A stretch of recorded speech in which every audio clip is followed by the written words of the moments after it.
Mary Mathew. ഞാൻ പാലായിൽ നിന്ന് വരുന്നു. ഞാൻ ഉടമ്പടി എടുത്തത് 2019 മാർച്ച് 14 ഉടമ്പടി എടുത്ത് 3 മാസം കഴിഞ്ഞപ്പോൾ എൻ്റെ ഭർത്താവിൻ്റെ അതിശക്തമായ രോഗം അമ്മ മാതാവ് മാറ്റിത്തന്നു.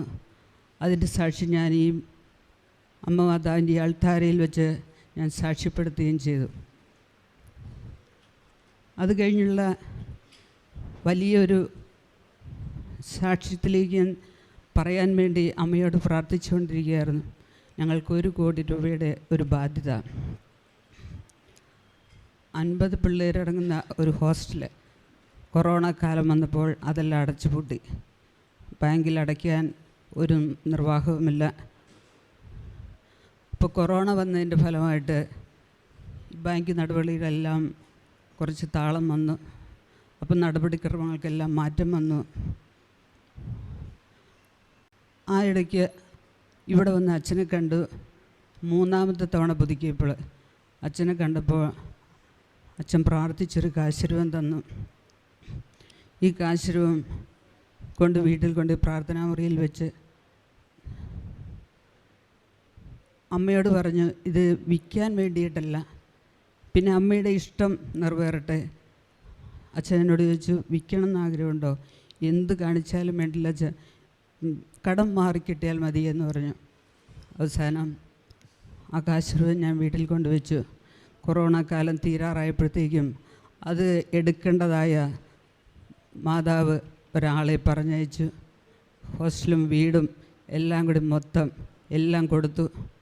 കടബാധ്യത മുഴുവൻ തീർന്നു.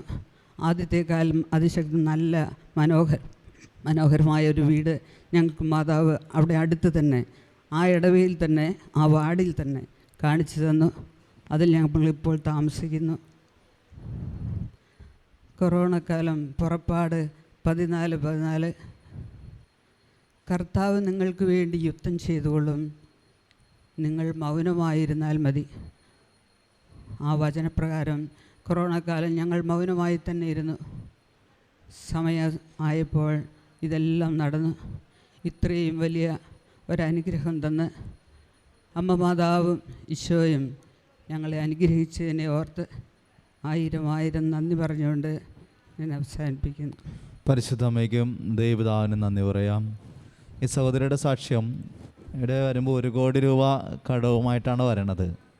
അപ്പം അതിനൊരു മാർഗ്ഗമില്ല. ഒരുപാട് നാളായിട്ട് ഒരു 50ഓളം കുട്ടികളെ വെച്ച് നടത്തിയിരുന്നൊരു ഹോസ്റ്റലുണ്ടായിരുന്നു. അപ്പം അത് വിറ്റുപോയി കഴിഞ്ഞാലെങ്കിലും ആ കടം മാറുമല്ലോ എന്ന് കരുതി നിന്നിട്ട് ആരും വരണില്ല.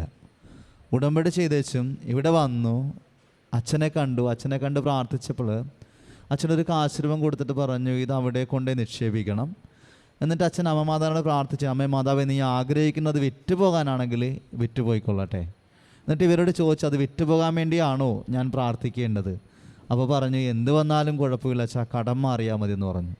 അച്ഛൻ എന്ത് ചെയ്തു? ഇവർക്ക് വേണ്ടി അപ്പോൾ തന്നെ അമ്മ മാതാവിൻ്റെ കീഴിൽ ഈ അൾത്താര, അമ്മ പ്രത്യക്ഷപ്പെട്ട അൾത്താരയിൽ നിന്ന് അമ്മയോട് പ്രാർത്ഥിച്ചിട്ട് വിട്ടു. ഇവർ കൊണ്ടേ ഉടമ്പടി കാശുരൂപം ഈശോയുടെ നാമത്തിൽ അവിടെ നിക്ഷേപിച്ചു.